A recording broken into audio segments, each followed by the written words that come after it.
Mayong adlaw, katawhan sa Dios sa Archdiocese sa Osamis, sa ngalan sa atong talahuron nga Arsobispo, si Archbishop Martin Sarmiento Khumuwadidi, ug sa kahugpungan sa tibuok kaparian dinhi sa lokal nga simbahan sa Osamis, kini si Reverend Father Eman Pudyutan ang maghatod kaninyo sa atong mga pagmamalandong bahin sa Ebanghelyo karong adlaw. Mga igsoon ko diha ni Kristo, adlaw karon nga Biyernes, ika-28 sa bulan sa Marso nining tuig 2025 ug anaa na kita sa ikatulo nga semana sa Kwaresma. Usbon ako adlaw karon nga Biyernes, ika-28 sa bulan sa Marso tuig 2025 ug anaa na kita sa ikatulong semana panahon sa Kwaresma. Ug nining adlaw nga Biyernes akong pagtimbaya sa tanan nga naminaw karon. Special gyud ang atoang mga suking tigpaminaw nga walay puas nga naminaw nagsuporta nato aban usab ang mga benefactors nga naminaw og nasuporta niining ato ang tulumanon no ang pagkumalandong bahin sa Ebanghelyo sa matag adlaw. Ako usab day nga pagtimbaya sa tanan nga pamilya karon nga naminaw nga naka-tune in sa AM 657 o sa FM 100.7, especially sa mga pamilya nga Pudyutan o sa mga pamilya nga in Cabo. Ako ang mama sa dalaga, yang apelyido Pudyutan. Ug ako ang papa, no? Ang akong mama sa dalaga, ang yang apelyido in Cabo. Unya akong papa Pudyutan. Ug sa tanan usab nga mga pamilya nga naminaw karon nga nagdikaw-tikaw na diya silang panimalay, nagdigamo na, ang ila po mga bata nangaligo na.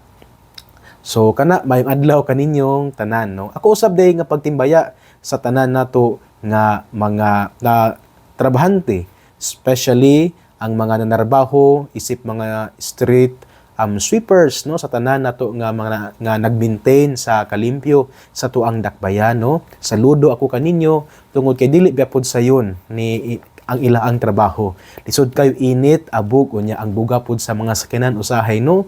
Unya usahay pod kita pod, danghag po kayo ta, ngano man kay pataka ra taglabay ba imbis nga na may mga designated nga mga trash bins or trash cans nga gi-provide ang ato ang sa matag kanto kay namo tay makita. Unya kung wala tay makita, well ato ang dal-on nga basurhan ug ilabay nato sa basurhan sa tuang panimalay. Pero sa may buhaton nato usahay pataka ra taglabay, no, lain kayo. So kana let us help to maintain the cleanliness of our beloved city, no, ang dakbayan sa Osamis. Ngigsuon ning adlaw nga Biyernes, arita sa atong ebanghelyo nga atong pamalandungan. Ang Ebanghelyo sumala ni San Marcos. Himayaon ikaw o Ginoo. Didtoy usa ka magtutudlo sa balaod nga nakabati sa panaglalis nila. Nakita niya nga maayo ang pagkatubag ni Jesus sa mga Saduceo. Busa miduol siya kaniya og nangutana, unsa mang sugua ang labing hinungdanon sa tanan? Mitubag sa Jesus, mao kini ang labing hinungdanong sugo. Pamati Israel, ang Ginoo nga atong Dios mao ra gayud ang Ginoo. Kinahanglang mahalon mo ang Ginoo nga imong Dios sa tibuok mong kasing-kasing ug sa tibuok mong kalag ug sa tibuok mong salabutan ug sa tibuok mong kusog. Ang sunod mao kini, higugmaa ang imong isigatawo sama sa imong kaugalingon. Wala nay sugo nga labi pang hinungdanon kay niining duha. Ang magtutudlo sa balaod miingon ka Jesus, husto ka na magtutudlo. Tinuod ang imong gisulti nga ang Ginoo lamang maoy Dios ug nga wala nay laing Dios gawas kaniya. Busa ang tawo kinahanglang magmahal sa Dios sa tibuok niyang kasing-kasing ug sa tibuok niyang salabutan ug sa tibuok niyang kusog. Ug kinahanglang higumaon niya ang iyang isigatawo ingon sa iyang kaugalingon. Mas maayo ang pagtuman niining duha ka sugo kaysa pagdala og mga mananap nga sunugon ibabaw sa halaran ug paghatag ug ubang mga halad ngadto sa Dios. Nakalinggat sa Jesus nga maalamon kayo ang iyang tubag. Busa miingon siya kaniya. Busa siya miingon kaniya. Dili kahalayo sa gingharian sa Dios ug wala na gayoy nangahas pagpangutana kaniya. Ngigsuon ang ebanghelyo sa Ginoo. Daygon ikaw o Kristo. Ngigsuon ning adlaw nga Biyernes, ang ebanghelyo nga atong pamalandungan Ebanghelyo sa ato ang Santos nga Misa sa atong liturhiya karon maong ang ebanghelyo sumala ni San Marcos kapitulo 12 versikulo 28 hangtod sa 34. Di nakisgot kini sa labing dako nga sugo nga mao gayon na paghigugma sa Dios ug paghigugma sa isig katawo. Pero natay laing pamalandungan ini. Well, mamalandong man tas may tungod ning labing duhang dakong sugo, pero nindot kayo pud ang usa ka detalye nga gihatag sa ebanghelyo. Kani bang ang magtutudlo sa balaod nangutana kang Hesus unsa ang labing hinungdanon nga sugo sa tanan. Remember nga siya magtutudlo sa balaod. Ug sa panahon ni Jesus, ang mga magtutudlo sa balaod, kuha gina sila well-versed gina sila sa mga balaod. Memorize gina nila letter for letter, period, matag period, comma, apil na po ang mga interpretation sa mga balaod.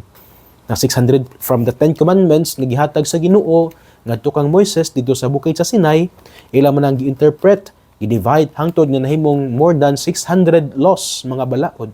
Una mga magtutudlo sa balaod, memorize na nila. Sayod good sila ni anak. Pero nindot kayo ba?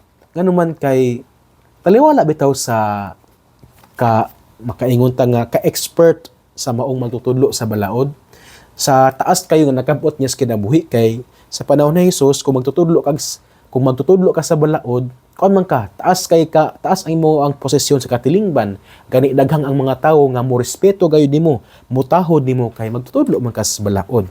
Pero taliwala ining mga makaingon ta nga mga achievement niya, ganing taliwala siyang posisyon diha sa katilingban, sa iya usab nga dungog, sikat na kayo siya, famous na kayo siya, pero taliwala niya ni mga igsuon. Naagi po niya ba, kani bitawng longing, nga makahibalo, unsa gid ang labing hinungdanong sugo. Ug kini nga longing, iya ang gipangita, sa dihang siya, ning duol kang Jesus. So sa ato pa mga igsuon ko ni Kristo, ang magtutudlo sa balaod, ning acknowledge siya sa authority ni Jesus. Ang magtutudlo sa balaod, nag-acknowledge siya nga si Jesus makatubag gayud sa iyang pangutana.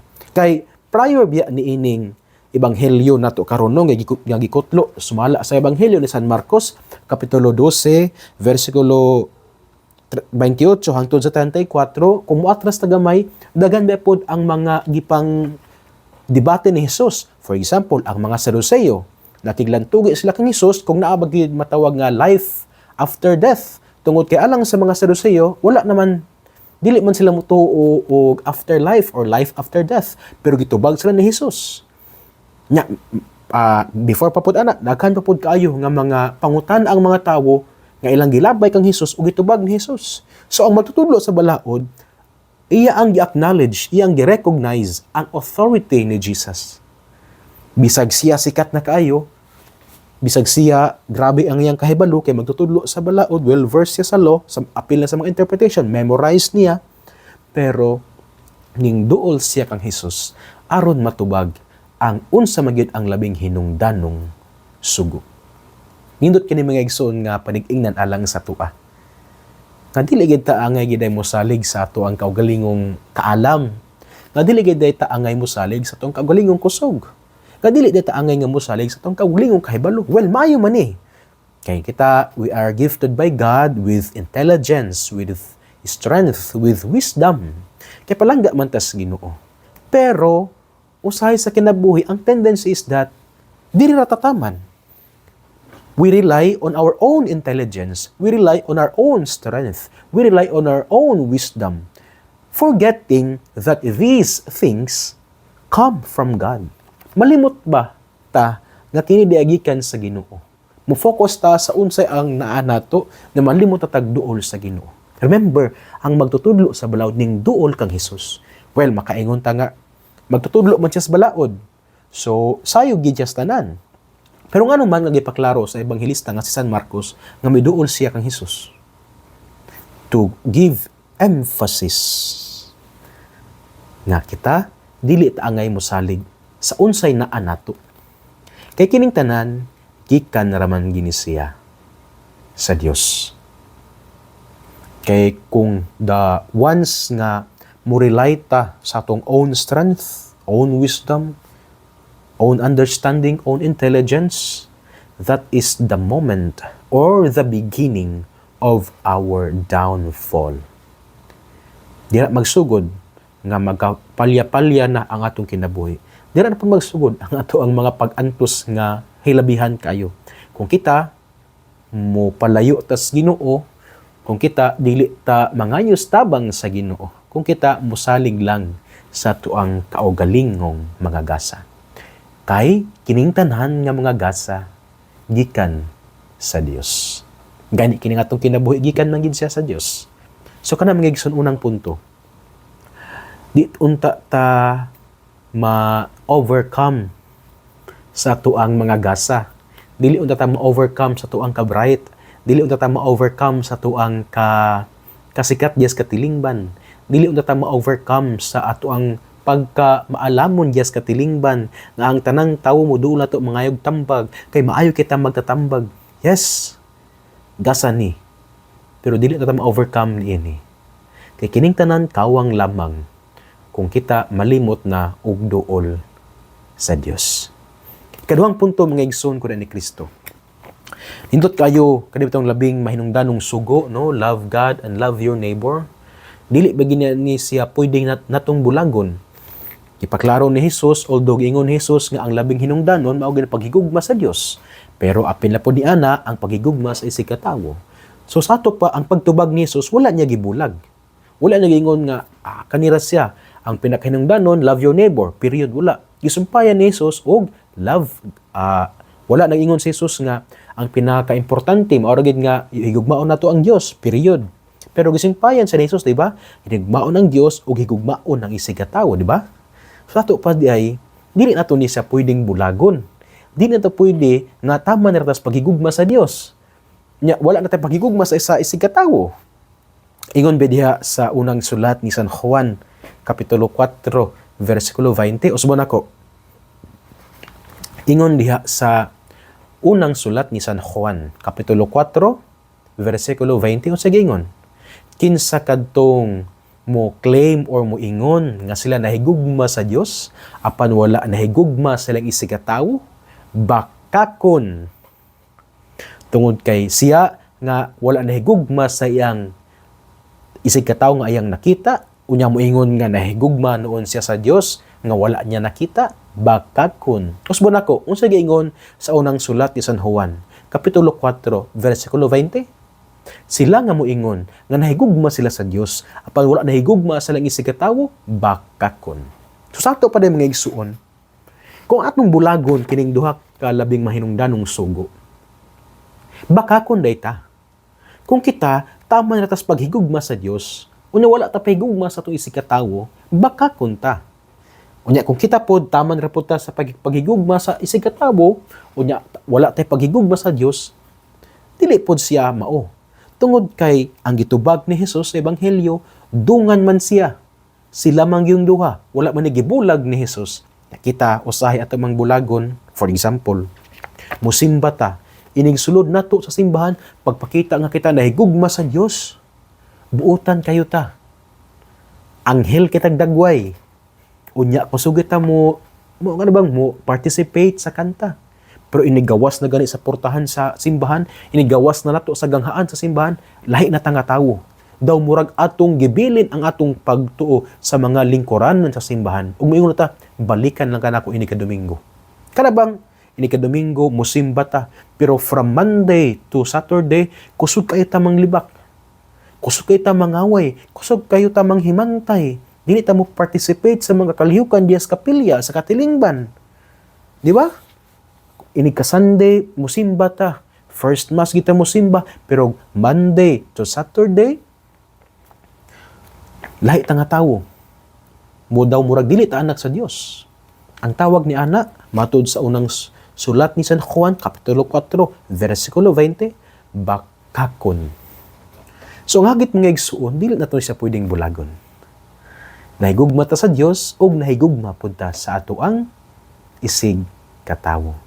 Kung relihiyoso kayo ta, dapat pod buutan ta, matinabangon ta. Kung kita, daghan kitag na kanabitang mga debosyon sa mga santos, dapat pod naputay debosyon sa pagtabang sa uban. Di ba? Unsa napamanta sa panahon sa Kwaresma. Unsa gani ang pillars, 3 pillars sa panahon sa Kwaresma?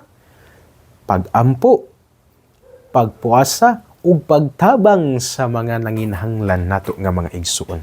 So usbo nako, dili pwedeng bulagon nato ha ang paghigugma nato sa Dios ug ang paghigugma sa isig ka tawo. Dili pwede nga tama na tas paghigugma sa Dios o wala ta paghigugma sa isig ka tawo. Kay matod sa unang sulat ni San Juan kapitulo 4 versikulo 20, ang tawag niya ng mga tawhana bakakon.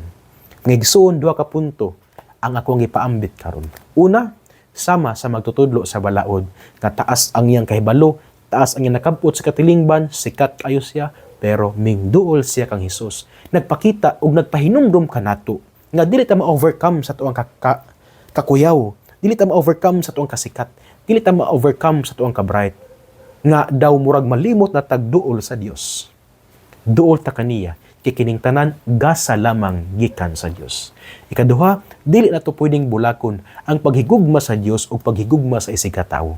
Kay sa ebanghelyo, wala kinigibulag ni Jesus. Busa dili pud nato ni siyang bulagon. Dili pwede nga Domingo mosimba ta, pero Monday to Saturday kusog kayo ta magbinuang sa tuwang isig ka tawo.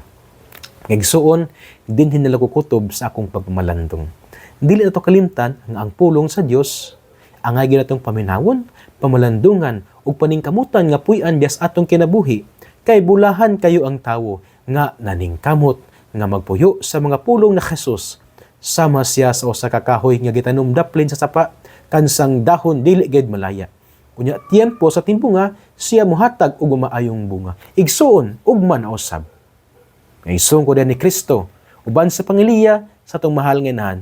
Gisangpit natong mga misamisnon nga beren sa kota. Ang Dios unta magapanalangin kaninyo kanunay sa ngalan sa Amahan ug sa Anak ug sa Espiritu Santo. Amen.